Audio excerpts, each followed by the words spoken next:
تو آج ہم واشنگٹن میں جو اہم ملاقاتیں ہوئی ہیں یوکرین امن کی کوششوں پر، ان پر ذرا بات کرتے ہیں۔ ہمارے پاس دیکھیے BBC نیوز ہے، NDTV، فاکس، CBC اور دوسرے ذرائع بھی ہیں، اور ان میں کافی تفصیل ہے کہ صدر ٹرمپ، زیلنسکی اور جو اہم یورپی لیڈرز تھے ان کے بیچ کیا بات چیت ہوئی۔ جی بالکل، اور یہ دیکھنا بھی اہم ہے کہ فروری میں جو ملاقات ہوئی تھی وہ تو کافی کشیدہ تھی۔ تو اس بار کیا فرق تھا؟ کیا کوئی واقعی پیش رفت ہوئی ہے یا یہ بس سفارتی دکھاوا تھا؟ اور آگے امن کے لیے کیا چانسز نظر آتے ہیں؟ تو آئیے ان ذرائع کو ذرا دیکھتے ہیں تفصیل سے۔ ٹھیک ہے، تو وائٹ ہاؤس میٹنگ سے شروع کرتے ہیں۔ سنا ہے اس بار ماحول کافی بہتر تھا پہلے سے، مطلب زیلنسکی کافی ریلیکس تھے۔ جی ہاں، ذرائع تو یہی بتا رہے ہیں، ماحول بہت خوشگوار تھا۔ زیلنسکی نے شکریہ ادا کیا، اور آپ کو یاد ہوگا پہلے ان کے سوٹ پر تنقید ہوئی تھی، اس بار تو اس پر بھی مثبت بات ہوئی۔ اچھا جی۔ لیکن اس سے بھی زیادہ اہم بات، وہ جو بڑے یورپی رہنما وہاں موجود تھے نا، برطانیہ سے کیئر سٹارمر، فرانس سے میکرون، جرمنی سے میرز، اٹلی سے میلونی، یورپین کمیشن کی وان ڈیر لیئن، نیٹو کے مارک روٹ، یہ سب وہاں تھے۔ ہاں، یہ تو بڑی بات ہے، اتنے سارے لیڈرز۔ بالکل، یہ صرف یکجہتی دکھانے کے لیے نہیں تھا، شاید یہ اس بات کا بھی اشارہ ہو سکتا ہے کہ یورپ اب جیسے ٹرمپ چاہتے ہیں سیکیورٹی میں بڑا رول لینے پر شاید غور کر رہا ہے۔ خود زیلنسکی نے کہا کہ یہ ٹرمپ کے ساتھ ان کی اب تک کی سب سے بہترین بات چیت تھی۔ واہ، تو کیا اس اچھے ماحول میں کوئی ٹھوس بات بھی ہوئی، کوئی پیش رفت؟ صدر ٹرمپ نے وہ جو پیوٹن اور زیلنسکی کی میٹنگ کرانے کا اعلان کیا ہے۔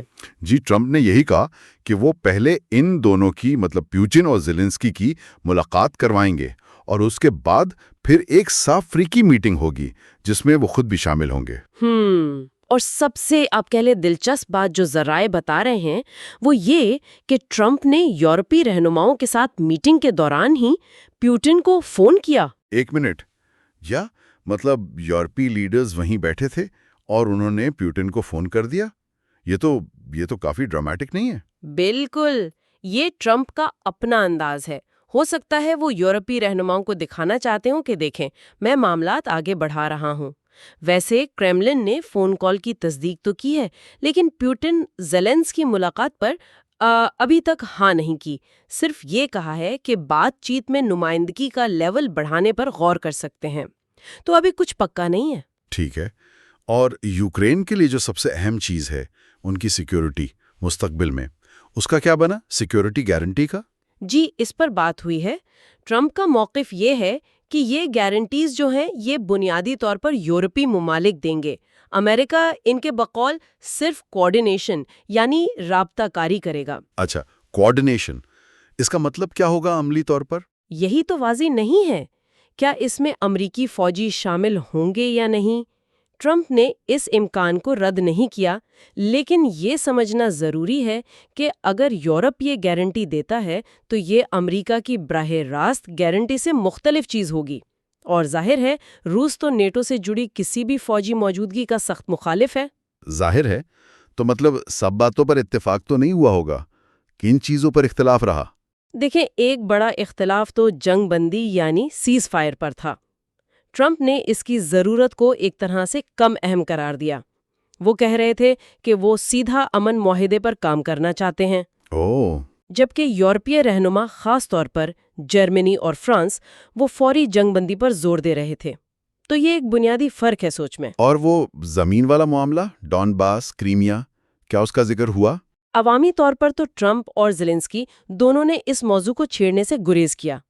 حالانکہ یہ بات آئی ہے کہ اوول آفس میں ایک نقشہ ضرور زیر بحث آیا جس پر موجودہ جنگی لائنیں تھیں۔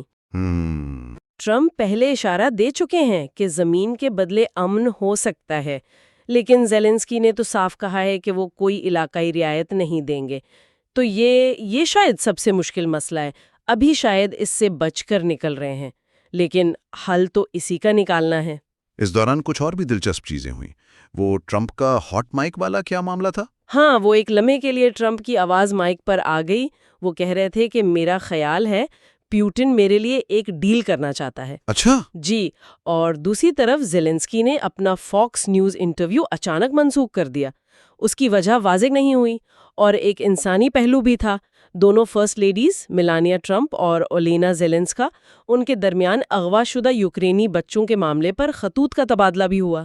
یہ ساری سفارتی کوششیں تو چل رہی ہیں، لیکن زمین پر تو حالات ویسے ہی ہیں۔ یوکرین پر روسی حملے تو نہیں روکے؟ Drones, missile.